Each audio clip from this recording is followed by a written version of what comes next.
Quick review on this Hromee polyurethane recoil hose. 25-foot hose length here does exactly what you would expect it to do. So as you can see here, recoil works really good.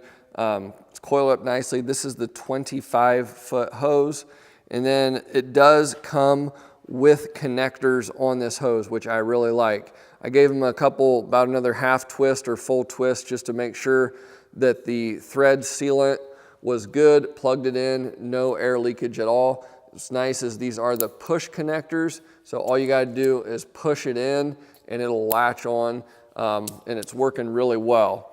So plugging it in here, got about 180 PSI on this hose, no leakage at all, and then whenever you wanna plug your accessory in, just push it in and you're good to go. So very impressive. Good value overall.